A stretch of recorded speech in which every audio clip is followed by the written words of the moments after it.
KE ಅವರು ಯಾವ ರೀತಿ ಟ್ವಿಸ್ಟ್ ಕೊಟ್ಟಿದ್ದಾರೆ ನೋಡಿ. ಜೂನ್ 10ಕ್ಕೆ ಅರ್ಜಿ ಲಿಂಕನ್ನು ಪ್ರಾರಂಭ ಮಾಡ್ತೀವಿ ಅಂತ ಹೇಳಿ ಜೂನ್ 9ಕ್ಕೆ ನೈಟೇ ಅಪ್ಲಿಕೇಶನ್ ಲಿಂಕನ್ನು ಓಪನ್ ಮಾಡಿದ್ದಾರೆ. ಫೈನಲಿ ಅಪ್ಲಿಕೇಶನ್ ಲಿಂಕ್ ಬಂದು ಓಪನ್ ಆಗಿದೆ. ಇವಾಗಿಂದ ನೀವು ಅರ್ಜಿಯನ್ನು ಸಲ್ಲಿಸಬಹುದು. Hello students, welcome to info Kannada. 2 ದಿನದ ಹಿಂದೆ KSP ನೇಮಕಾತಿಗೆ ಅಧಿಸೂಚನೆ ಆಗಿತ್ತು. ಅಂದರೆ ಕರ್ನಾಟಕ ಸ್ಟೇಟ್ ಪೊಲೀಸ್ ಕಾನ್ಸ್ಟೇಬಲ್ ಹುದ್ದೆಗಳಿಗೆ ಅಧಿಸೂಚನೆ ಆಗಿತ್ತು. ಸಿವಿಲ್ ಪೊಲೀಸ್ ಕಾನ್ಸ್ಟೇಬಲ್ ಅಂತ ಏನು ಹೇಳ್ತೀವಿ. ಈ ಒಂದು ವಿಡಿಯೋದಲ್ಲಿ ಈ ಒಂದು ಹುದ್ದೆಗಳಿಗೆ ಅರ್ಜಿಯನ್ನು ಸಲ್ಲಿಸುವುದು ಹೇಗೆ ಅಂತ ನೋಡೋಣ. ಅಪ್ಲಿಕೇಶನ್ ಲಿಂಕ್ ಬಂದು ಓಪನ್ ಆಗಿದೆ. ಕಂಪ್ಲೀಟಾಗಿ ಈ ಒಂದು ವಿಡಿಯೋದಲ್ಲಿ ಅಪ್ಲಿಕೇಶನ್ ಫಾರ್ಮನ್ನು ಫಿಲ್ ಮಾಡುವುದು ಹೇಗೆ ಅಂತ ನೋಡೋಣ. ನಿಮ್ಮ ಒಂದು ಮೊಬೈಲಲ್ಲೇ ನೀವು ಯಾವ ರೀತಿ ಅಪ್ಲಿಕೇಶನನ್ನು ಫಿಲ್ ಮಾಡುವುದು, ಯಾವುದೇ ಒಂದು ಮಿಸ್ಟೇಕ್ ಇಲ್ಲದೇ ಸ್ಟೆಪ್ ವೈಸ್ ನಾವು ಅಪ್ಲಿಕೇಶನ್ ಫಿಲ್ ಮಾಡುವುದು ಹೇಗೆ ಅಂತ ನೋಡೋಣ. ನಿಮ್ಗೆ ಈಗಾಗಲೇ ಗೊತ್ತಿರೋ ಹಾಗೆ 3991 ಪೋಸ್ಟನ್ನು ಬಿಟ್ಟಿದ್ದಾರೆ, HK ಮತ್ತು ನಾನ್ HK ಇವೆರಡು ರೀಜನಲ್ಲಿ. ಓಕೆ, ವಿಡಿಯೋನ ಶುರು ಮಾಡೋಣ. ವಿಡಿಯೋ ಶುರು ಮಾಡೋದಕ್ಕಿಂತ ಮುಂಚೆ ನೀವೇನಾದರೂ ನಮ್ಮ ಚಾನಲ್ಗೆ ಹೊಸದಾಗಿ ವಿಸಿಟ್ ಮಾಡ್ತಾ ಇದ್ದರೆ ಈ ಕೂಡಲೇ ಚಾನಲ್ಗೆ ಸಬ್ಸ್ಕ್ರೈಬ್ ಆಗಿ ಹಾಗೂ ವಿಡಿಯೋಗೊಂದು ಲೈಕ್ ಮಾಡಿ. ಮತ್ತು ನಮ್ಮ ಟೆಲಿಗ್ರಾಮ್ ಚಾನಲ್ಗೆ ಏನಾದರೂ ಜಾಯ್ನ್ ಆಗಿಲ್ಲ ಅಂದರೆ ಡಿಸ್ಕ್ರಿಪ್ಷನಲ್ಲಿ ಟೆಲಿಗ್ರಾಮ್ ಚಾನಲ್ ಲಿಂಕ್ ಇರುತ್ತೆ. ಆ ಒಂದು ಲಿಂಕ್ ಮೇಲೆ ನೀವು ಕ್ಲಿಕ್ ಮಾಡ್ಕೊಂಡ್ಬಿಟ್ಟು ಟೆಲಿಗ್ರಾಮ್ ಚಾನಲ್ಗೆ ಜಾಯ್ನ್ ಆಗಬೇಕಾಗುತ್ತೆ. ಓಕೆ, ತಡ ಮಾಡೋದು ಬೇಡ, ಬನ್ನಿ ವಿಡಿಯೋನ ಶುರು ಮಾಡೋಣ. ಓಕೆ, ಈ ಒಂದು ಹುದ್ದೆಗಳಿಗೆ ಅಪ್ಲೈ ಮಾಡುವುದಕ್ಕೆ ನೀವು KE ಅಫಿಷಿಯಲ್ ವೆಬ್ಸೈಟ್ಗೆ ವಿಸಿಟ್ ಮಾಡಬೇಕಾಗತ್ತೆ. ಈ ಒಂದು KE ಅಫಿಷಿಯಲ್ ವೆಬ್ಸೈಟ್ ಲಿಂಕ್ ಬಂದು ಡಿಸ್ಕ್ರಿಪ್ಷನಲ್ಲಿ ಕೊಟ್ಟಿರ್ತೀನಿ. ಆ ಒಂದು ಲಿಂಕನ್ನು ಯೂಸ್ ಮಾಡಿಕೊಂಡು ನೀವು ಡೈರೆಕ್ಟಾಗಿ ವೆಬ್ಸೈಟ್ಗೆ ವಿಸಿಟ್ ಮಾಡ್ಬೋದು. ಈ ಒಂದು ರಿಕ್ರೂಟ್ಮೆಂಟ್ ಬಂದು KE ನಡೆಸ್ತಾ ಇರೋದರಿಂದ KEಯಲ್ಲೇ ನೀವು ಅಪ್ಲೈ ಮಾಡಬೇಕಾಗತ್ತೆ. ಓಕೆ, ವೆಬ್ಸೈಟನ್ನು ಓಪನ್ ಮಾಡ್ಕೊಂಡಾಗ ನಿಮಗೆ ಈ ರೀತಿ ಪೇಜ್ ಓಪನ್ ಆಗುತ್ತೆ. ಓಪನ್ ಆದ ನಂತರ ಸಿಂಪ್ಲಿ ಇಲ್ಲಿ 3 ಲೈನ್ಸ್ ಕಾಣ್ತಾ ಇದೆಯಲ್ಲ, ಈ ಒಂದು ಲೈನ್ ಮೇಲೆ ಕ್ಲಿಕ್ನೆ ಮಾಡ್ಕೊಳ್ಳಿ. ಕ್ಲಿಕ್ನೆ ಮಾಡ್ಕೊಂಡ ನಂತರ ನಿಮಗೆ ಈ ರೀತಿ ಓಪನ್ ಆಗುತ್ತೆ. ಓಪನ್ ಆದ ನಂತರ ನಿಮಗೆ ಇಲ್ಲಿ ನೇಮಕಾತಿ ಅಂತ ಇದೆಯಲ್ಲ, ಈ ಒಂದು ಆಪ್ಷನನ್ನು ಸೆಲೆಕ್ಟ್ ಮಾಡ್ಕೊಳ್ಳಿ. ಸೆಲೆಕ್ಟ್ ಮಾಡ್ಕೊಂಡ ನಂತರ ನಿಮಗೆ ಮೊದಲನೇದಾಗಿ ಸಿವಿಲ್ ಪೊಲೀಸ್ ಕಾನ್ಸ್ಟೇಬಲ್ ನೇಮಕಾತಿ 2026 ಅಂತ ಶೋ ಆಗಿರುತ್ತೆ. ಈ ಒಂದು ಲಿಂಕನ್ನು ಸೆಲೆಕ್ಟ್ ಮಾಡ್ಕೊಳ್ಳಿ. ಲಿಂಕನ್ನು ಸೆಲೆಕ್ಟ್ ಮಾಡ್ಕೊಂಡ ನಂತರ ಕೇರ್ಫುಲ್ಲಾಗಿ ನೋಡ್ಕೊಳ್ಳಿ. ಕ್ಲಿಕ್ನೆ ಮಾಡ್ಕೊಂಡ ನಂತರ ನಿಮಗೆ ಇಲ್ಲಿ ಸಿವಿಲ್ ಕಾನ್ಸ್ಟೇಬಲ್ ನೇಮಕಾತಿ RPC ಮತ್ತು ಸಿವಿಲ್ ಪೊಲೀಸ್ ಕಾನ್ಸ್ಟೇಬಲ್ ನೇಮಕಾತಿ KK ಅಂತ ಶೋ ಆಗುತ್ತೆ. ನೀವು ಹೈದರಾಬಾದ್ ಕರ್ನಾಟಕ ವಿದ್ಯಾರ್ಥಿ ಆಗಿದ್ದು ನಿಮ್ಮ ಹತ್ರ 371J ಸರ್ಟಿಫಿಕೇಟ್ ಇದ್ದರೆ ಮಾತ್ರ ನೀವು HK ರೀಸನಲ್ಲಿ ಅಪ್ಲೈ ಮಾಡಬಹುದು.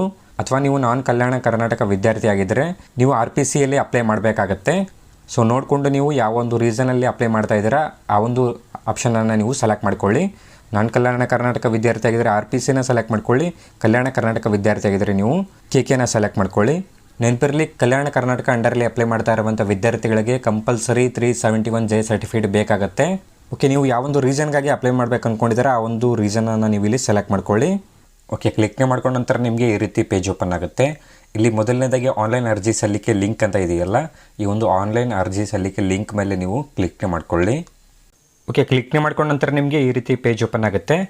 ಸೊ ಇಲ್ಲಿ ನಿಮಗೆ 5 ಸ್ಟೆಪ್ಸ್ ಇರುತ್ತೆ. 5 ಸ್ಟೆಪ್ಸನ್ನು ಫಿಲ್ ಮಾಡಿದ ನಂತರ ನಿಮ್ಮ ಒಂದು ಅಪ್ಲಿಕೇಶನ್ ಪ್ರೊಸೆಸ್ ಬಂದು ಕಂಪ್ಲೀಟ್ ಆಗುತ್ತೆ.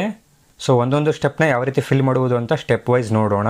ಓಕೆ, ಮೊದಲನೇದಾಗಿ ಸ್ಟೆಪ್ 1 ಅಂತ ಇದೆಯಲ್ಲ, submit application for Karnataka state police ಅಂತ ಇದೆಯಲ್ಲ, ಈ ಒಂದು ಲಿಂಕನ್ನು ಸೆಲೆಕ್ಟ್ ಮಾಡ್ಕೊಳ್ಳಿ. ಸೆಲೆಕ್ಟ್ ಮಾಡ್ಕೊಂಡ ನಂತರ ನಿಮಗೆ ಮೊದಲನೇದಾಗಿ ಆಧಾರ್ ವ್ಯಾಲಿಡೇಷನ್ ಅಂತ ಓಪನ್ ಆಗುತ್ತೆ. ಓಪನ್ ಆದ ನಂತರ ನೀವು ಮೊದಲನೇದಾಗಿ 10th ಸ್ಟ್ಯಾಂಡರ್ಡ್ ರಿಜಿಸ್ಟ್ರೇಷನ್ ನಂಬರ್ ಅಂತ ಇದೆಯಲ್ಲ, ನಿಮ್ಮ ಒಂದು 10th ಸ್ಟ್ಯಾಂಡರ್ಡ್ ರಿಜಿಸ್ಟ್ರೇಷನ್ ನಂಬರ್ನ ನೀವು ಫಿಲ್ ಮಾಡ್ಕೊಳ್ಳಿ. ಈ ಒಂದು ಫೀಲ್ಡಲ್ಲಿ 10th ರಿಜಿಸ್ಟ್ರೇಷನ್ ನಂಬರ್ನ ಫಿಲ್ ಮಾಡ್ಕೊಳ್ಳಿ. ಓಕೆ, ಫಿಲ್ ಮಾಡ್ಕೊಂಡ ನಂತರ ಕೆಳಗಡೆ ಬೋರ್ಡ್ ಅಂತ ಇದೆಯಲ್ಲ, ನಿಮ್ಮ ಒಂದು 10th ಬೋರ್ಡನ್ನು ಸೆಲೆಕ್ಟ್ ಮಾಡ್ಕೊಳ್ಳಿ. ಸೊ ಇಲ್ಲಿ ಸ್ಟೇಟ್ ಬೋರ್ಡ್ SSLC ಅಂತ ಸೆಲೆಕ್ಟ್ ಮಾಡ್ಕೊಳ್ಳಿ. ಸೆಲೆಕ್ಟ್ ಮಾಡ್ಕೊಂಡ ನಂತರ ಕೆಳಗಡೆ ಕ್ಯಾಪ್ಚಾ ಇರುತ್ತೆ, ಒಂದು ಕ್ಯಾಪ್ಚಾನ ಫಿಲ್ ಮಾಡ್ಕೊಳ್ಳಿ. ಓಕೆ, ಕ್ಯಾಪ್ಚಾನ ಫಿಲ್ ಮಾಡ್ಕೊಂಡ ನಂತರ ಕೆಳಗಡೆ ಸಿಂಪ್ಲಿ ಸಬ್ಮಿಟ್ ಅಂತ ಇದೆಯಲ್ಲ, ಈ ಒಂದು ಸಬ್ಮಿಟ್ ಮೇಲೆ ನೀವು ಕ್ಲಿಕ್ ಮಾಡ್ಕೊಳ್ಳಿ. ಓಕೆ, ಸಬ್ಮಿಟ್ ಮೇಲೆ ಕ್ಲಿಕ್ ಮಾಡ್ಕೊಂಡ ನಂತರ ನಿಮಗೆ ಈ ರೀತಿ ಡಿಕ್ಲರೇಷನ್ ಓಪನ್ ಆಗುತ್ತೆ. ಸೊ ಈ ಒಂದು ಡಿಕ್ಲರೇಷನನ್ನು ಸೆಲೆಕ್ಟ್ ಮಾಡ್ಕೊಳ್ಳಿ. ಓಕೆ, ಪ್ರೊಸೀಡ್ ಮೇಲೆ ಕ್ಲಿಕ್ ಮಾಡ್ಕೊಂಡ ನಂತರ ನಿಮಗೆ ಮತ್ತೊಮ್ಮೆ EKYC ಸರ್ವಿಸ್ ಪೇಜ್ ಓಪನ್ ಆಗುತ್ತೆ. ಸೊ ನೀವು ಇಲ್ಲಿ ಸಿಂಪ್ಲಿ ಆಧಾರ್ ನಂಬರ್ ಅಂತ ಇದೆಯಲ್ಲ, ನಿಮ್ಮ ಒಂದು ಆಧಾರ್ ಕಾರ್ಡ್ ನಂಬರನ್ನು ಫಿಲ್ ಮಾಡ್ಕೊಳ್ಳಿ. ಈ ಒಂದು ಫೀಲ್ಡಲ್ಲಿ ನಿಮ್ಮ ಒಂದು ಆಧಾರ್ ಕಾರ್ಡ್ ನಂಬರನ್ನ ಫಿಲ್ ಮಾಡ್ಕೊಂಡ ನಂತರ ಕೆಳಗಡೆ OTP ಅಂತ ಇರುತ್ತೆ, OTPನ ಸೆಲೆಕ್ಟ್ ಮಾಡ್ಕೊಳ್ಳಿ. OTPನ ಸೆಲೆಕ್ಟ್ ಮಾಡಿಕೊಂಡು ಜನರೇಟ್ OTPನ ಸೆಲೆಕ್ಟ್ ಮಾಡ್ಕೊಳ್ಳಿ. ಜನರೇಟ್ OTPನ ಸೆಲೆಕ್ಟ್ ಮಾಡ್ಕೊಂಡ ನಂತರ ನಿಮ್ಮ ಒಂದು ಆಧಾರ್ ಕಾರ್ಡ್ಗೆ ಲಿಂಕ್ ಇರುವಂಥ ಮೊಬೈಲ್ ನಂಬರ್ಗೆ ಒಂದು OTP ಬರುತ್ತೆ. ಆ ಒಂದು OTPಯನ್ನು ನೀವು ಇಲ್ಲಿ ಎಂಟರ್ ಮಾಡಿಕೊಂಡು ಎಂಟರ್ OTP ಅಂತ ಇದೆಯಲ್ಲ, ಈ ಒಂದು ಫೀಲ್ಡಲ್ಲಿ OTPನ ಎಂಟರ್ ಮಾಡ್ಕೊಂಡ ನಂತರ ಕೆಳಗಡೆ ಸಬ್ಮಿಟ್ ಅಂತ ಇದೆಯಲ್ಲ, ಈ ಒಂದು ಸಬ್ಮಿಟ್ ಮೇಲೆ ನೀವು ಕ್ಲಿಕ್ನೆ ಮಾಡ್ಕೊಳ್ಳಿ. ಓಕೆ, ಸಬ್ಮಿಟ್ ಮೇಲೆ ಕ್ಲಿಕ್ನೆ ಮಾಡ್ಕೊಂಡ ನಂತರ ಈ ರೀತಿ ಅಪ್ಲಿಕೇಶನ್ ಫಾರಮ್ ಬಂದು ಓಪನ್ ಆಗುತ್ತೆ. ಸೊ ಎಲ್ಲ ಡೀಟೇಲ್ಸ್ ಇಲ್ಲಿ ಮೆನ್ಷನ್ ಆಗಿರುತ್ತೆ. ಸೊ ಅದಾದ ನಂತರ ಡೀಟೇಲ್ಸ್ ಫ್ರಮ್ ಆಧಾರ್ ಅಂತ ಇದೆಯಲ್ಲ, ಆಧಾರ್ ಕಾರ್ಡಿಂದ ನಿಮ್ಮ ಒಂದು ಡೀಟೇಲ್ಸ್ ಬಂದು ಆಟೋಮೆಟಿಕ್ಕಾಗಿ ಫೆಚ್ ಆಗಿರುತ್ತೆ. ಸೊ ಈಗ ತಾನೇ ಆಧಾರ್ ಕಾರ್ಡ್ ನಂಬರ್ ಎಂಟರ್ ಮಾಡಿರೋದ್ರಿಂದ ನಿಮ್ಮ ಒಂದು ಡೀಟೇಲ್ಸ್ ಬಂದು ಆಟೋಮೆಟಿಕ್ಕಾಗಿ ಫೆಚ್ ಆಗುತ್ತೆ. ಇಲ್ಲಿಂದ ನಿಮ್ಮ ಒಂದು ಅಪ್ಲಿಕೇಶನ್ ಫಾರ್ಮ್ ಬಂದು ಶುರುವಾಗುತ್ತೆ. ಕೇರ್ಫುಲ್ಲಾಗಿ ನೋಡ್ಕೊಳ್ಳಿ. ಮೊದಲನೇದಾಗಿ ಸೆಲೆಕ್ಟ್ ಯುವರ್ ಪೋಸ್ಟ್ ಅಂತ ಇದೆಯಲ್ಲ, ಸೊ ಇಲ್ಲಿ ಸಿವಿಲ್ ಪೊಲೀಸ್ ಕಾನ್ಸ್ಟೇಬಲ್ ಪೋಸ್ಟ್ ಒಂದೇ ಇರೋದ್ರಿಂದ ಆಟೋಮೆಟಿಕ್ಕಾಗಿ civil police constable post show ಆಗಿರುತ್ತೆ. ಆ ಒಂದು ಪೋಸ್ಟನ್ನು ಸೆಲೆಕ್ಟ್ ಮಾಡ್ಕೊಳ್ಳಿ. ಸೆಲೆಕ್ಟ್ ಮಾಡ್ಕೊಂಡ ನಂತರ ಎರಡನೇದಾಗಿ select the district applying for ಅಂತ ಇದೆಯಲ್ಲ, ನೀವು ಯಾವೊಂದು ಜಿಲ್ಲೆಗಾಗಿ ಅಪ್ಲೈ ಮಾಡ್ತಾ ಇದ್ದೀರಾ ಆ ಒಂದು ಜಿಲ್ಲೆಯನ್ನು ಸೆಲೆಕ್ಟ್ ಮಾಡ್ಕೊಳ್ಳಿ. ನೀವು ಯಾವೊಂದು ಜಿಲ್ಲೆಗಾಗಿ ಅಪ್ಲೈ ಮಾಡ್ತಾ ಇದ್ದೀರಾ ಆ ಒಂದು ಜಿಲ್ಲೆಯನ್ನು ಸೆಲೆಕ್ಟ್ ಮಾಡ್ಕೊಳ್ಳಿ. ಓಕೆ, ಜಿಲ್ಲೆಯನ್ನು ಸೆಲೆಕ್ಟ್ ಮಾಡ್ಕೊಂಡ ನಂತರ ನಿಮ್ಮ ಒಂದು name, mother name, father name ಬಂದು ಆಟೋಮೆಟಿಕ್ಕಾಗಿ ಫೆಚ್ ಆಗಿರುತ್ತೆ. ಆಧಾರ್ ಕಾರ್ಡಿಂದ ಆಟೋಮೆಟಿಕ್ಕಾಗಿ ಫೆಚ್ ಆಗಿರುತ್ತೆ ಮತ್ತು ಜೆಂಡರು ಕೂಡ ಆಟೋಮೆಟಿಕ್ಕಾಗಿ ಸೆಲೆಕ್ಟ್ ಆಗಿರುತ್ತೆ. ಅದಾದ ನಂತರ 7ನೇದಾಗಿ ರಿಸರ್ವೇಷನ್ ಕ್ಯಾಟಗರಿ ಅಂತ ಇದೆಯಲ್ಲ, ಇಲ್ಲಿ ನಿಮ್ಮ ಒಂದು ಕ್ಯಾಟಗರಿಯನ್ನು ಸೆಲೆಕ್ಟ್ ಮಾಡ್ಕೊಳ್ಳಿ. ಸೊ ನಿಮ್ಮ ಒಂದು ಕ್ಯಾಟಗರಿಯನ್ನು ನೀವು ಇಲ್ಲಿ ಸೆಲೆಕ್ಟ್ ಮಾಡ್ಕೊಳ್ಳಿ. ಕ್ಯಾಟಗರಿಯನ್ನು ಸೆಲೆಕ್ಟ್ ಮಾಡ್ಕೊಂಡ ನಂತರ ಕೆಳಗಡೆ ನಿಮಗೆ enter R D number of caste certificate ಅಂತ ಕೇಳ್ತಾರೆ. ನಿಮ್ಮ ಒಂದು ಕ್ಯಾಸ್ಟ್ ಸರ್ಟಿಫಿಕೇಟ್ ಆರ್ ಡಿ ನಂಬರ್ನ ನೀವು ಫಿಲ್ ಮಾಡ್ಕೊಳ್ಳಿ. ಈ ಒಂದು ಫೀಲ್ಡಲ್ಲಿ ಮರಿದೇ ನಿಮ್ಮ ಒಂದು ಕ್ಯಾಸ್ಟ್ ಸರ್ಟಿಫಿಕೇಟನ್ನು ನೀವು ಫಿಲ್ ಮಾಡ್ಕೊಳ್ಳಿ.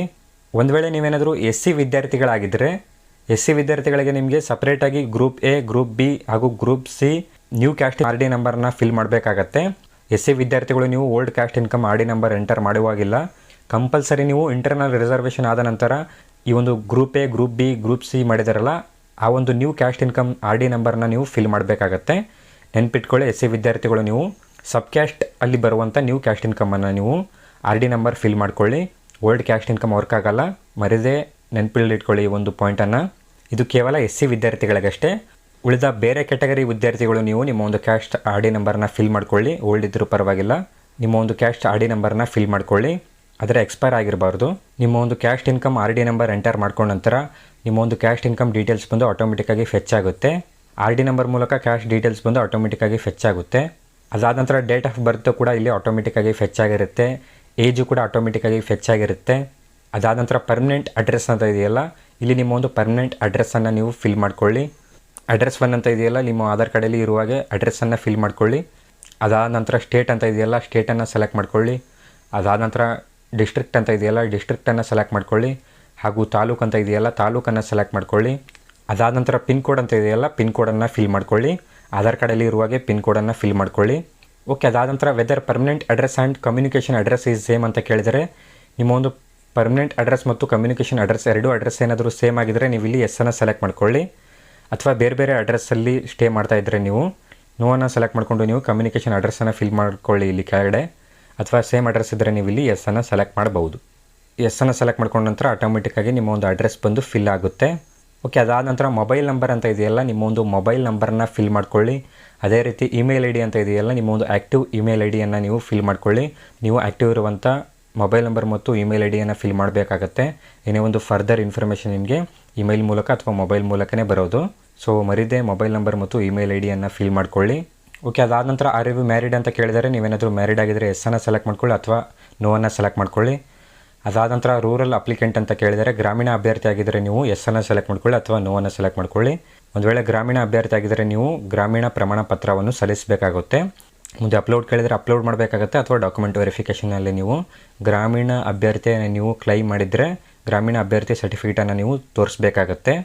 ಓಕೆ, ಅದಾದ ನಂತರ ಕನ್ನಡ ಮೀಡಿಯಮ್ ಅಂತ ಕೇಳಿದಾರಲ್ಲ, ನೀವೇನಾದರೂ ಕನ್ನಡ ಮೀಡಿಯಮ್ ಸ್ಟೂಡೆಂಟ್ ಆಗಿದ್ದರೆ ಇಲ್ಲಿ ಎಸ್ಸನ್ನು ಸೆಲೆಕ್ಟ್ ಮಾಡ್ಕೊಳ್ಳಿ ಅಥವಾ ನೋವನ್ನು ಸೆಲೆಕ್ಟ್ ಮಾಡ್ಕೊಳ್ಳಿ. ಅದಾದ ನಂತರ ಪ್ರೊಜೆಕ್ಟ್ ಡಿಸ್ಪ್ಲೇಸ್ಡ್ ಪರ್ಸನ್ ಅಂತ ಕೇಳಿದರೆ ನೀವೇನಾದರೂ ಯೋಜನಾ ನಿರಸ್ತ್ರಿತ ಅಭ್ಯರ್ಥಿ ಆಗಿದ್ದರೆ ನೀವು ಇಲ್ಲಿ ಎಸ್ಸನ್ನು ಸೆಲೆಕ್ಟ್ ಮಾಡ್ಕೊಳ್ಳಿ ಅಥವಾ ನೋವನ್ನು ಸೆಲೆಕ್ಟ್ ಮಾಡ್ಕೊಳ್ಳಿ. ಅದಾದ ನಂತರ ಎಕ್ಸ್ ಮಿಲಿಟರಿ ಪರ್ಸನ್ ಅಂತ ಕೇಳಿದರೆ ನೀವೇನಾದರೂ ಮಾಜಿ ಸೈನಿಕನಾಗಿದ್ದರೆ ಇಲ್ಲಿ ಎಸ್ಸನ್ನು ಸೆಲೆಕ್ಟ್ ಮಾಡ್ಕೊಳ್ಳಿ ಅಥವಾ ನೋವನ್ನು ಸೆಲೆಕ್ಟ್ ಮಾಡ್ಕೊಳ್ಳಿ. ಅದಾದ ನಂತರ are we claiming age relaxation ಅಂತ ಕೇಳಿದರೆ ನೀವೇನಾದರೂ ಏಜ್ ರಿಲ್ಯಾಕ್ಸೇಷನನ್ನು ಕ್ಲೈಮ್ ಮಾಡ್ತಾ ಇದ್ದೀರಾ ಅಂತ ಕೇಳಿದರೆ ನೀವೇನಾದರೂ ಏಜ್ ರಿಲ್ಯಾಕ್ಸೇಷನ್ ಕ್ಲೈಮ್ ಮಾಡ್ತಾ ಇದ್ದರೆ ಇಲ್ಲಿ ಎಸ್ಸನ್ನು ಸೆಲೆಕ್ಟ್ ಮಾಡ್ಕೊಳ್ಳಿ ಅಥವಾ ನೋವನ್ನು ಸೆಲೆಕ್ಟ್ ಮಾಡ್ಕೊಳ್ಳಿ. ಅದಾದ ನಂತರ SSLC ರಿಜಿಸ್ಟರ್ ನಂಬರ್ ಬಂದು ಆಟೋಮೆಟಿಕ್ಕಾಗಿ ಇಲ್ಲಿ.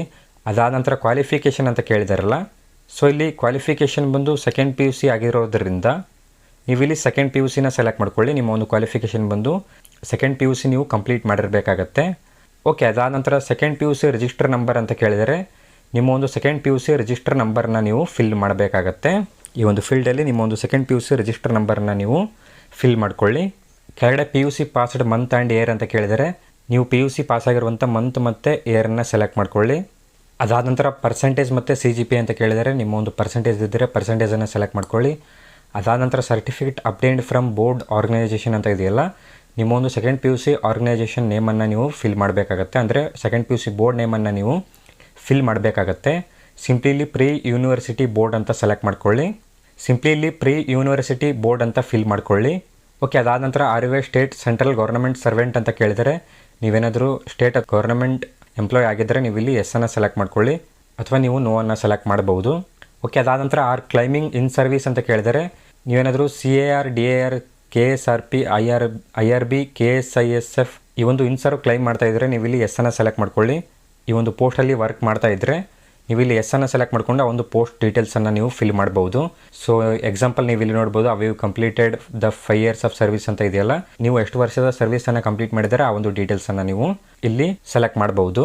ಅದಾದ ನಂತರ are you forest area tribal person ಅಂತ ಕೇಳಿದರೆ, ಬುಡಕಟ್ಟು ಜನಾಂಗ ಅಂತ ಹೇಳ್ತಾರಲ್ಲ, ಆ ಒಂದು ಫಾರೆಸ್ಟ್ ಟ್ರೈಬಲ್ ಪರ್ಸನ್ ಏನಾದರೂ ಆಗಿದ್ದರೆ ನೀವು ಇಲ್ಲಿ ಎಸ್ ಅನ್ನು ಸೆಲೆಕ್ಟ್ ಮಾಡ್ಕೊಳ್ಳಿ. ಅದಾದ ನಂತರ 8 ಸೆಂಟಿಮೀಟರ್ ಮತ್ತು ಚೆಸ್ಟ್ ಸೆಂಟಿಮೀಟರ್ ಅಂತ ಕೇಳಿದಾರಲ್ಲ, ಸೊ ನಿಮಗೆ PC ರಿಕ್ರೂಟ್ಮೆಂಟಲ್ಲಿ ಫಿಸಿಕಲ್ ಟೆಸ್ಟ್ ಇರೋದರಿಂದ, ಈ ಒಂದು ರಿಕ್ರೂಟ್ಮೆಂಟಲ್ಲಿ ಫಿಸಿಕಲ್ ಟೆಸ್ಟ್ ಇರೋದರಿಂದ, ಫಿಸಿಕಲ್ ಟೆಸ್ಟ್ ಮತ್ತು ಎಂಡ್ಯೂರೆನ್ಸ್ ಟೆಸ್ಟ್ ಇರೋದರಿಂದ ನೀವಿಲ್ಲಿ ನಿಮ್ಮ ಒಂದು ಹೈಟ್ ಮತ್ತು ಚೆಸ್ಟ್ ಸೆಂಟಿಮೀಟರನ್ನು ನೀವು ಫಿಲ್ ಮಾಡಬೇಕಾಗತ್ತೆ. ಸೊ ಈ ಒಂದು 2 ಫೀಲ್ಡಲ್ಲಿ ನಿಮ್ಮ ಒಂದು ಹೈಟ್ ಚೆಸ್ಟ್ ಸೆಂಟಿಮೀಟರ್ಸನ್ನು ನೀವು ಫಿಲ್ ಮಾಡ್ಕೊಳ್ಳಿ. ಅದಾದ ನಂತರ I you passed Kannada subject in 10th SSLC PUC any higher level ಅಂತ ಕೇಳಿದಾರಲ್ಲ, ಸೊ ಇದು ನಿಮಗೆ ಇಂಪಾರ್ಟೆಂಟ್ ಆಗಿರುತ್ತೆ. ನೀವೇನಾದರೂ ಇಲ್ಲಿ ನೋವನ್ನು ಸೆಲೆಕ್ಟ್ ಮಾಡಿಕೊಂಡ್ರೆ ನೀವು ಮುಂದೆ ಕಂಪಲ್ಸರಿ ಕನ್ನಡ ಎಕ್ಸಾಮ್ಗೆ ಅಟೆಂಡ್ ಮಾಡಬೇಕಾಗತ್ತೆ. ಸೊ ನೀವಿಲ್ಲಿ ನೋಡಿಕೊಂಡು ಸೆಲೆಕ್ಟ್ ಮಾಡ್ಕೊಳ್ಳಿ.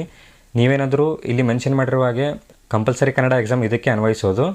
ನೀವೇನಾದರೂ 10th SSLCಯಲ್ಲಿ ಅಥವಾ PUCಯಲ್ಲಿ ಅಥವಾ ಹೈಯರ್ ಲೆವೆಲ್ ಗ್ರ್ಯಾಜುಯೇಷನಲ್ಲಿ ನೀವು ಕನ್ನಡ ಲ್ಯಾಂಗ್ವೇಜನ್ನು ಸ್ಟಡಿ ಮಾಡಿದರೆ ನೀವು ಕಂಪಲ್ಸರಿ ಕನ್ನಡ ಎಕ್ಸಾಮ್ ಬರೆಯುವ ಅವಶ್ಯಕತೆ ಇಲ್ಲ. ನೀವೇನಾದರೂ ಕನ್ನಡ ಲ್ಯಾಂಗ್ವೇಜನ್ನು ಸ್ಟಡಿಯೇ ಮಾಡಿಲ್ಲ ಅಂತಂದರೆ ನೀವು ಕಂಪಲ್ಸರಿ ಕನ್ನಡ ಎಕ್ಸಾಮನ್ನು ಅಟೆಂಡ್ ಮಾಡಬೇಕಾಗತ್ತೆ. ಸೊ ನೀವೇನಾದರೂ SSLCಯಲ್ಲೇ ಆಗಲಿ PUCಯಲ್ಲೇ ಆಗಲಿ ಕನ್ನಡ ಲ್ಯಾಂಗ್ವೇಜನ್ನು ಸ್ಟಡಿ ಮಾಡಿದರೆ ನೀವು ಇಲ್ಲಿ ಎಸ್ ಅನ್ನು ಸೆಲೆಕ್ಟ್ ಮಾಡ್ಕೊಂಬಿಡಿ, ಮುಂದೆ ಪ್ರಾಬ್ಲಮ್ ಆಗಲ್ಲ. ಸೊ ನೋಡಿಕೊಂಡು ಅಪ್ಲಿಕೇಶನನ್ನು ಫಿಲ್ ಮಾಡ್ಕೊಳ್ಳಿ, ಲಾಂಗ್ ಅಪ್ಲಿಕೇಶನ್ ಇದೆ.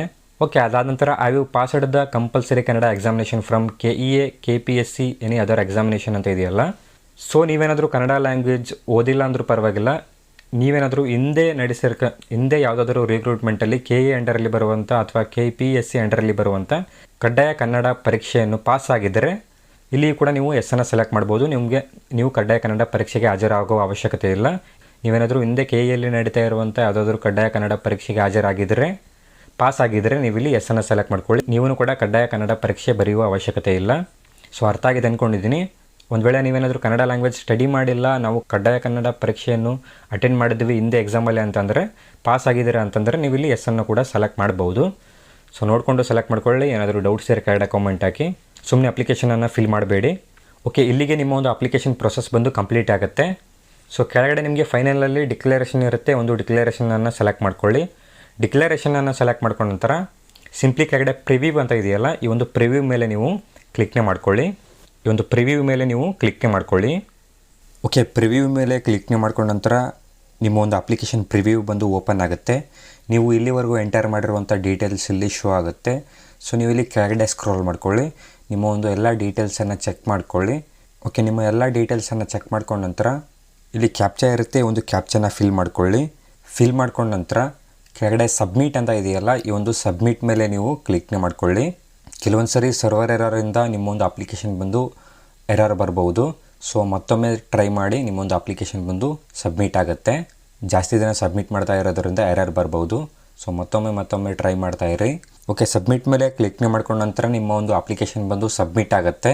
ಸಬ್ಮಿಟ್ ಆದ ನಂತರ ನಿಮಗೆ ನಿಮ್ಮ ಒಂದು ಮೊಬೈಲ್ ನಂಬರ್ಗೆ ಅಪ್ಲಿಕೇಶನ್ ID ಬರುತ್ತೆ. ಆ ಒಂದು ಅಪ್ಲಿಕೇಶನ್ IDಯನ್ನು ಯೂಸ್ ಮಾಡಿಕೊಂಡು ನೀವು ಫೋಟೋ ಸಿಗ್ನೇಚರ್ ಅಪ್ಲೋಡ್ ಮಾಡುವುದಾಗಿರ್ಬೋದು, ಫೀ ಪೇಮೆಂಟ್ ಮಾಡುವುದಾಗಿರ್ಬೋದು, ಆ ಒಂದು ಮುಂದಿನ ಪ್ರೊಸೆಸನ್ನು ನೀವು ಕಂಪ್ಲೀಟ್ ಮಾಡಬೇಕಾಗತ್ತೆ. ಸೊ ಇವಾಗ ನೆಕ್ಸ್ಟ್ ಪ್ರೊಸೆಸನ್ನು ಕಂಪ್ಲೀಟ್ ಮಾಡುವುದು ಹೇಗೆ ಅಂತ ನೋಡೋಣ. ಓಕೆ, ನಿಮ್ಮ ಒಂದು ಅಪ್ಲಿಕೇಶನನ್ನು ಪ್ರಿವ್ಯೂ ಮಾಡ್ಕೊಂಡ ನಂತರ ಸಬ್ಮಿಟ್ ಮಾಡ್ಕೊಂಡ ನಂತರ ಎರಡನೇ ಸ್ಟೆಪ್ಪಲ್ಲಿ ಅಪ್ಲೋಡ್ ಯುವರ್ ಫೋಟೋ ಸಿಗ್ನೇಚರ್ ಅಂತ ಇದೆಯಲ್ಲ, ನಿಮ್ಮ ಒಂದು ಫೋಟೋ ಮತ್ತು ಸಿಗ್ನೇಚರನ್ನು ಅಪ್ಲೋಡ್ ಮಾಡುವ ಪ್ರೊಸೆಸ್ ಇರುತ್ತೆ. ಈ ಒಂದು ಎರಡನೇ ಸ್ಟೆಪ್ಪಲ್ಲಿ ನಿಮ್ಮ ಒಂದು ಫೋಟೋ ಮತ್ತು ಸಿಗ್ನೇಚರನ್ನು ಅಪ್ಲೋಡ್ ಮಾಡ್ಕೊಳ್ಳಿ. ಸಿಂಪ್ಲಿ ಒಂದು ಲಿಂಕನ್ನು ಸೆಲೆಕ್ಟ್ ಮಾಡ್ಕೊಳ್ಳಿ. ಲಿಂಕನ್ನು ಸೆಲೆಕ್ಟ್ ಮಾಡ್ಕೊಂಡ ನಂತರ ನಿಮಗೆ ಮೊದಲನೇದಾಗಿ ಅಪ್ಲಿಕೇಶನ್ ID ಅಂತ ಇದೆಯಲ್ಲ, ನೀವು ಸಬ್ಮಿಟ್ ಮಾಡಿದ ನಂತರ ನಿಮಗೆ ಅಪ್ಲಿಕೇಶನ್ ID ಬಂದಿರುತ್ತೆ. ಆ ಒಂದು ಅಪ್ಲಿಕೇಶನ್ IDಯನ್ನು ನೀವಿಲ್ಲಿ ಫಿಲ್ ಮಾಡ್ಕೊಳ್ಳಿ. ಮತ್ತು ಡೇಟ್ ಆಫ್ ಬರ್ತ್ ಅಂತ ಇದೆಯಲ್ಲ, ನಿಮ್ಮೊಂದು ಡೇಟ್ ಆಫ್ ಬರ್ತನ್ನು ಎಂಟರ್ ಮಾಡ್ಕೊಳ್ಳಿ. ಡೇಟ್ ಆಫ್ ಬರ್ತನ್ನು ಎಂಟರ್ ಮಾಡ್ಕೊಂಡ ನಂತರ ಕೆಳಗಡೆ ಕ್ಯಾಪ್ಚಾ ಇರುತ್ತೆ, ಒಂದು ಕ್ಯಾಪ್ಚಾನ ಫಿಲ್ ಮಾಡಿಕೊಂಡು ಕೆಳಗಡೆ ಸಬ್ಮಿಟ್ ಅಂತ ಇದೆಯಲ್ಲ, ಈ ಒಂದು ಸಬ್ಮಿಟ್ ಮೇಲೆ ನೀವು ಅಪ್ಲೈ ಮಾಡ್ಕೊಳ್ಳಿ. ನಿಮ್ಮ ಒಂದು ಫೋಟೋ ಹಾಗೂ ಸಿಗ್ನೇಚರ್ ಬಂದು ಅಪ್ಲೈ ಮಾಡ್ಕೊಳ್ಳಿ, ಲೋಡ್ ಆಗುತ್ತೆ. ಓಕೆನ ಸೆಲೆಕ್ಟ್ ಮಾಡ್ಕೊಂಡ ನಂತರ ಥರ್ಡ್ ಸ್ಟೆಪ್ಪಲ್ಲಿ ಫೀ ಪೇಮೆಂಟ್ ಅಂತ ಇದೆಯಲ್ಲ, ಶುಲ್ಕ ಪಾವತಿ ಅಂತ ಇದೆಯಲ್ಲ, ಈ ಒಂದು ಲಿಂಕನ್ನು ಸೆಲೆಕ್ಟ್ ಮಾಡ್ಕೊಳ್ಳಿ. ಲಿಂಕನ್ನು ಸೆಲೆಕ್ಟ್ ಮಾಡ್ಕೊಂಡ ನಂತರ ಸೇಮ್ ಪ್ರೊಸೆಸ್ ನಿಮಗೆ ಅಪ್ಲಿಕೇಶನ್ ID ಹಾಗೂ ಡೇಟ್ ಆಫ್ ಬರ್ತ್ನ ನೀವು ಎಂಟರ್ ಮಾಡಿಕೊಂಡು ಕ್ಯಾಪ್ಚಾನ ಎಂಟರ್ ಮಾಡಿಕೊಂಡು ಸಬ್ಮಿಟ್ ಮೇಲೆ ಕ್ಲಿಕ್ ಮಾಡ್ಕೊಂಡ ನಂತರ ಇಲ್ಲಿ ಶೋ ಆಗಿರುವಂಥ ಫೀನ ಪೇ ಮಾಡಿದ ನಂತರ ನೀವು ನಿಮ್ಮ ಒಂದು ಅಪ್ಲಿಕೇಶನನ್ನು ಪ್ರಿಂಟ್ ತೊಗೊಳ್ಬಹುದು. ಸೊ ಫೀ ಪೇಮೆಂಟ್ ಕಂಪ್ಲೀಟ್ ಮಾಡಿದ ನಂತರ ನಿಮ್ಮೊಂದು ಅಪ್ಲಿಕೇಶನ್ ಪ್ರಿಂಟ್ ಬರುತ್ತೆ. ಸೊ ಫೀ ಪೇಮೆಂಟ್ ಕಂಪ್ಲೀಟ್ ಮಾಡಿದ ನಂತರ ನಿಮ್ಮ ಒಂದು ಅಪ್ಲಿಕೇಶನ್ ಪ್ರಿಂಟನ್ನು ಯಾವ ರೀತಿ ತೊಗೊಳ್ಳೋದು ಅಂತ ನೋಡೋದಾದರೆ, ಓಕೆ, ಫೀ ಪೇಮೆಂಟ್ ಮಾಡಿದ ನಂತರ 4th ಸ್ಟೆಪ್ಪಲ್ಲಿ ಚೆಕ್ ಪೇಮೆಂಟ್ ಡೀಟೇಲ್ಸ್ ಅಂತ ಇದೆಯಲ್ಲ, ಚೆಕ್ ಪೇಮೆಂಟ್ ಸ್ಟೇಟಸ್ ಅಂತ ಇದೆಯಲ್ಲ, ಈ ಒಂದು ಆಪ್ಷನನ್ನು ಸೆಲೆಕ್ಟ್ ಮಾಡ್ಕೊಳ್ಳಿ. ಸೆಲೆಕ್ಟ್ ಮಾಡ್ಕೊಂಡ ನಂತರ ನಿಮ್ಮ ಒಂದು ಪೇಮೆಂಟ್ ಡೀಟೇಲ್ಸನ್ನು ಚೆಕ್ ಮಾಡ್ಕೊಳ್ಳಿ. ಸಕ್ಸಸ್ ಆಗಿದೆಯಾ ಅಥವಾ ಫೇಲ್ಯೂರ್ ಆಗಿದೆ ಅಂತ ಚೆಕ್ ಮಾಡ್ಕೊಳ್ಳಿ. ನಿಮ್ಮ ಒಂದು ಪೇಮೆಂಟ್ ಬಂದು ಸಕ್ಸಸ್ ಆದರೆ ಮಾತ್ರ ನಿಮಗೆ ಅಪ್ಲಿಕೇಶನ್ ಪ್ರಿಂಟ್ ಬರುತ್ತೆ. ಸೊ ಈ ಒಂದು ಆಪ್ಷನನ್ನು ಯೂಸ್ ಮಾಡಿಕೊಂಡು ನೀವು ನಿಮ್ಮ ಒಂದು ಪೇಮೆಂಟ್ ಸಕ್ಸಸ್ ಆಗಿದೆಯಾ ಅಥವಾ ಫೇಲ್ಯೂರ್ ಆಗಿದೆ ಅಂತ ಚೆಕ್ ಮಾಡ್ಕೊಳ್ಳಿ. ಚೆಕ್ ಮಾಡ್ಕೊಂಡ ನಂತರ ಮತ್ತೆ ಹೋಮ್ ಪೇಜ್ಗೆ ಬಂದು ಪ್ರಿಂಟ್ ಅಪ್ಲಿಕೇಶನ್ ಅಂತ ಇದೆಯಲ್ಲ 5th ಸ್ಟೆಪ್ಪಲ್ಲಿ ಈ ಒಂದು ಪ್ರಿಂಟ್ ಅಪ್ಲಿಕೇಶನ್ ಮೇಲೆ ಕ್ಲಿಕ್ ಮಾಡ್ಕೊಳ್ಳಿ. ಕ್ಲಿಕ್ನ ಮಾಡ್ಕೊಂಡ ನಂತರ ನಿಮಗೆ ಮತ್ತೆ ಅಪ್ಲಿಕೇಶನ್ ID ಮತ್ತು ಡೇಟ್ ಆಫ್ ಬರ್ತ್ ಎಂಟರ್ ಮಾಡಲಿಕ್ಕೆ ಕೇಳುತ್ತೆ. ಈ ಒಂದು ಅಪ್ಲಿಕೇಶನ್ ID ಮತ್ತು ಡೇಟ್ ಆಫ್ ಬರ್ತನ್ನು ಎಂಟರ್ ಮಾಡ್ಕೊಂಡ ನಂತರ ಕೆಳಗಡೆ ಸಬ್ಮಿಟ್ ಅಂತ ಇದೆಯಲ್ಲ, ಈ ಒಂದು ಸಬ್ಮಿಟ್ ಮೇಲೆ ಕ್ಲಿಕ್ ಮಾಡ್ಕೊಂಡ ನಂತರ ನಿಮ್ಮ ಒಂದು ಅಪ್ಲಿಕೇಶನ್ ಪ್ರಿಂಟ್ ಬರುತ್ತೆ. ಸೊ ನಾನಿಲ್ಲಿ ಅಪ್ಲಿಕೇಶನ್ ಫೀಯನ್ನು ಪೇ ಮಾಡಿಲ್ಲ, ನಾನು ಡೆಮೋಗೋಸ್ಕರ ಅಪ್ಲೈ ಮಾಡಿರೋದು. ಸೊ ನಾನಿಲ್ಲಿ ಅಪ್ಲಿಕೇಶನ್ ಫೀಯನ್ನು ಪೇ ಮಾಡಿಲ್ಲ. ಸೊ ನೀವು ಅಪ್ಲಿಕೇಶನ್ ಫೀ ಪೇ ಮಾಡಿದ ನಂತರ ನಿಮಗೆ ಅಪ್ಲಿಕೇಶನ್ ಪ್ರಿಂಟ್ ಬರುತ್ತೆ. ನಿಮ್ಮ ಒಂದು ಅಪ್ಲಿಕೇಶನ್ ಫೀ ಬಂದು ಸಕ್ಸಸ್ ಆಗುತ್ತೆ. ಸೊ ನೆನ್ಪಿಟ್ಕೊಳ್ಳಿ, ನಿಮ್ಮ ಒಂದು ಫೀ ಪೇಮೆಂಟನ್ನು ನೀವು ಮಾರ್ನಿಂಗ್ ಟೈಮ್ ಅಥವಾ ಮಧ್ಯಾಹ್ನ ಟೈಮ್ ಬ್ಯಾಂಕಿಂಗ್ ಟೈಮಲ್ಲಿ ಮಾಡ್ಕೊಳ್ಳಿ. ಈವ್ನಿಂಗಲ್ಲಿ ನೀವು ಅವಾಯ್ಡ್ ಮಾಡಿ. ಸೊ ಮರೀದೆ ನೀವು ಮಾರ್ನಿಂಗ್ ಟೈಮಲ್ಲಿ ನೀವು 10 o'clock ಆದ ನಂತರ ಫೀ ಪೇಮೆಂಟನ್ನು ಕಂಪ್ಲೀಟ್ ಮಾಡ್ಕೊಳ್ಳಿ. ಓಕೆ, ಇಲ್ಲಿಗೆ ನಿಮ್ಮ ಒಂದು ಅಪ್ಲಿಕೇಶನ್ ಪ್ರೊಸೆಸ್ ಬಂದು ಕಂಪ್ಲೀಟ್ ಆಗುತ್ತೆ. ಸೊ ನಾವು ಈ ಒಂದು ವಿಡಿಯೋದಲ್ಲಿ ಕಂಪ್ಲೀಟಾಗಿ ಪೊಲೀಸ್ ಕಾನ್ಸ್ಟೇಬಲ್ ಹುದ್ದೆಗಳಿಗೆ ಅರ್ಜಿಯನ್ನು ಸಲ್ಲಿಸುವುದು ಹೇಗೆ ಅಂತ ನೋಡಿದ್ದೀವಿ. ಈ ಒಂದು ವಿಡಿಯೋದ ಬಗ್ಗೆ ಏನಾದರೂ ಡೌಟ್ಸ್ ಇದ್ದರೆ ಕೆಳಗಡೆ ಕಾಮೆಂಟ್ ಹಾಕಿ. ಈ ಒಂದು ವಿಡಿಯೋನ ನಾನು ಇಲ್ಲಿಗೆ ಕಂಪ್ಲೀಟ್ ಮಾಡ್ತಾ ಇದ್ದೀನಿ. ವಿಡಿಯೋ ಏನಾದರೂ ಇಷ್ಟ ಆದಲ್ಲಿ ವಿಡಿಯೋಗೊಂದು ಲೈಕ್ ಮಾಡಿ. ಚಾನಲ್ಗೆ ಏನಾದರೂ ಇನ್ನೂ ಸಬ್ಸ್ಕ್ರೈಬ್ ಆಗಿಲ್ಲ ಅಂದರೆ ಸಬ್ಸ್ಕ್ರೈಬ್ ಆಗಿ ಅಂತ ಹೇಳ್ತಾ ಮತ್ತೆ ಸಿಗೋಣ ಮುಂದಿನ ವಿಡಿಯೋದಲ್ಲಿ.